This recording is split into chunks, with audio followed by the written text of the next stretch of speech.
Усилия могут дать эффект лишь в том случае, когда имеется адекватное понимание реального положения вещей в православной церковной жизни Абхазии, самого церковного института, к которому стремимся, и тех механизмов, через которые можно достичь целей.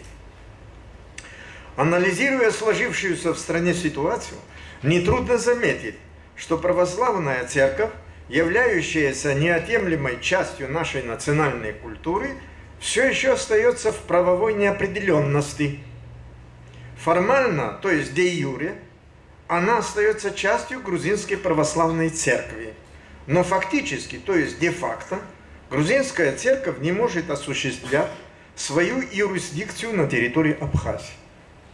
Грузинская православная церковь, поддержав по этническому признаку агрессора, выступила во время войны против своих единоверцев в Абхазии. Потерпев поражение, грузинские священники бежали вместе с грузинской армией из Абхазии, бросив на произвол судьбы свою паству и святые места. Тем самым ГПЦ лишила себе права на пастырское окормление православных верующих Абхазии. Но мириться с потерей Абхазии ГПЦ не хочет.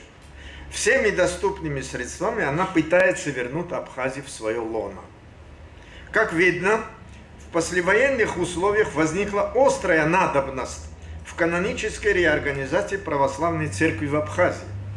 Однако усилия абхазских священников в этом направлении оказались недостаточными. Принимавшиеся ими решения правообразующими считаться не могли.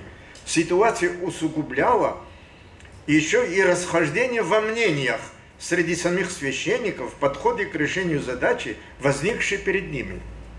Серьезно сказывалось отсутствие легитимного иерарха и других структур, призванных регулировать церковную жизнь в рамках законодательства.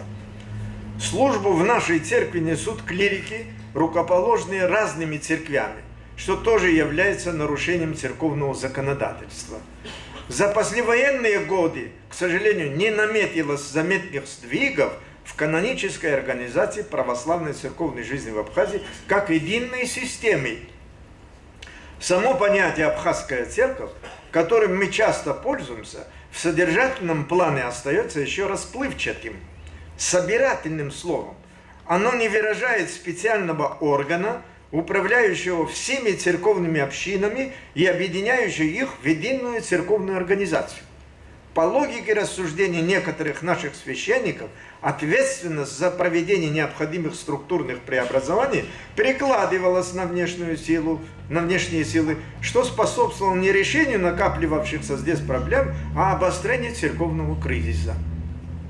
Следствием кризиса стало то, что духовное влияние абхазской церкви на происходящие в обществе сложные, противоречивые, подчас неоднозначные процессы не ощущалось. Контроль над своей территорией со стороны нашей церкви за последнее время, мягко говоря, заметно ослабла. Пользуясь этим и под предлогом паломничества, здесь стали орудовать различные христианские общины, сектантские организации, в том числе и запрещенные. Среди них немало и таких, которые подрывают устои традиционной православной веры. Не о слабости ли нашей церкви говорит такой вопиющий факт, как создание грузинской церковью своего духовного форпоста на нашей территории? В унисон с этим усиливается и информационная экспансия. Все чаще стали появляться публикации, особенно в интернет-сайтах, в которых традиционная абхазская культура противопоставляется православной вере. Вновь, как накануне во время войны, нас, абхазов, изображают в образе ортодоксальных язычников, порой экстремистски настроенных мусульман, от которых надо защищать православные памятники и святыни, сохранившиеся в Абхазии. Безусловно, эти памятники и святыни, как и абхазскую культуру в целом, надо защищать, но не от абхазов, а от тех, кто хочет превратить их в предмет бизнеса и наживы. К сожалению, наша церковь и здесь оказалась неспособной противостоять информационной угрозе, которой мы сегодня подвергаемся.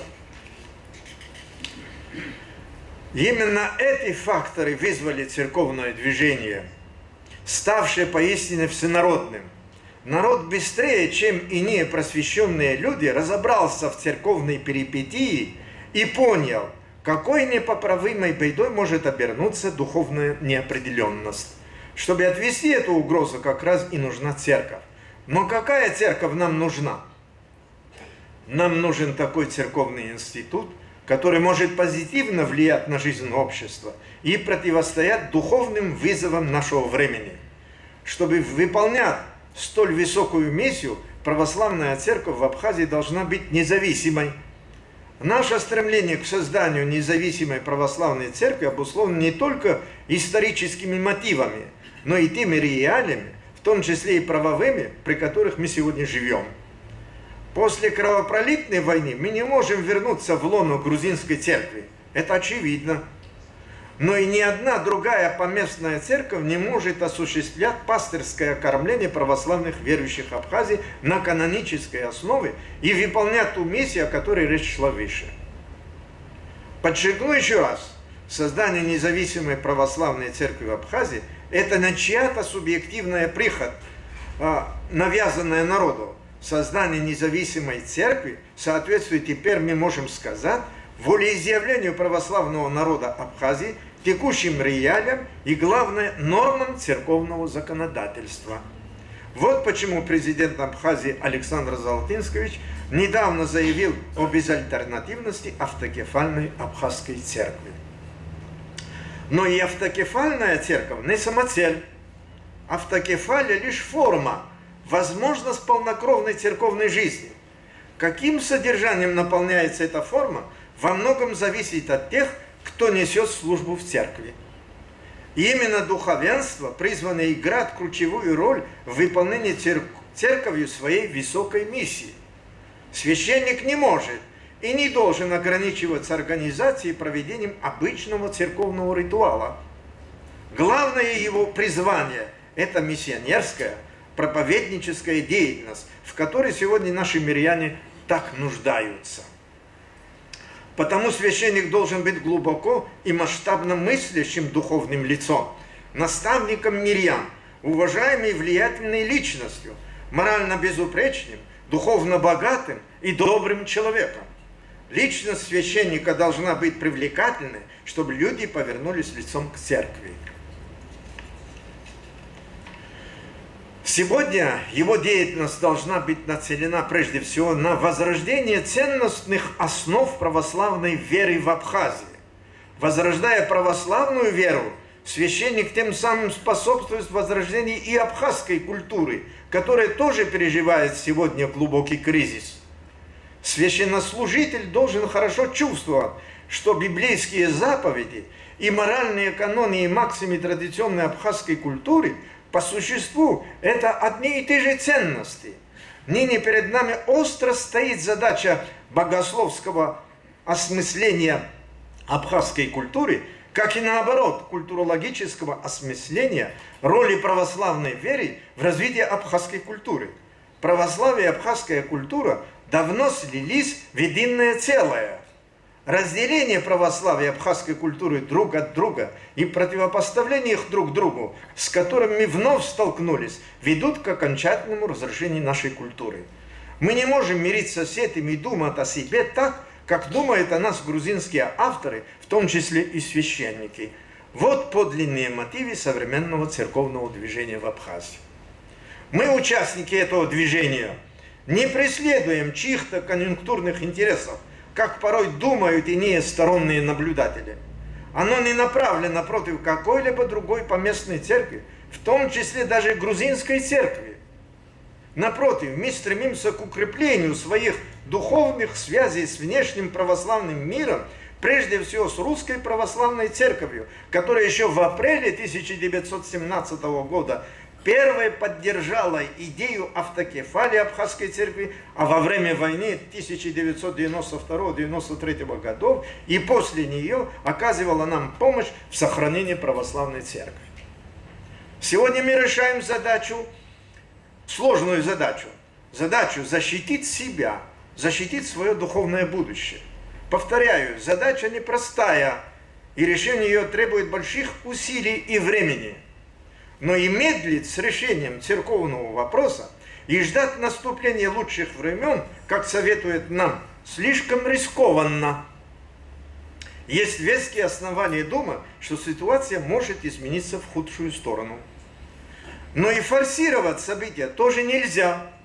Речь может и должна идти о конкретных и взвешенных шагах, приближающих нас к канонической организации православной церкви в Абхазии. Единственный правовой путь, ведущий к этой цели, проведение собрания церковного народа. Только на нем можно будет принять правообразующие решения. Такое собрание может и должно быть проведено в соответствии с нормами церковного законодательства и с учетом конкретных реалий, прежде всего имеющихся уже результатов свободного волеизъявления народа. Здесь важно учитывать и то единство общества, которое имеется сегодня по церковному вопросу. Для подготовки и проведения собрания православного народа Абхазии необходимо сегодня на данном заседании круглого стола избрать организационный комитет и утвердить его персональный состав. При этом важно отметить, вся организационная работа по подготовке и проведению собрания должна проходить уже под эгидой духовенства. Потому представители духовенства должны не только войти в состав организационного комитета, но один из них и возглавить его.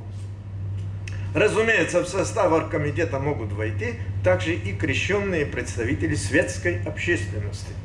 Заканчивая свое выступление, хочу выразить надежду, что все наши священники единодушно поддержат инициативу народа и с честью справятся с решением задач возрождения единой автокефальной православной церкви в Абхазии. Благодарю за внимание.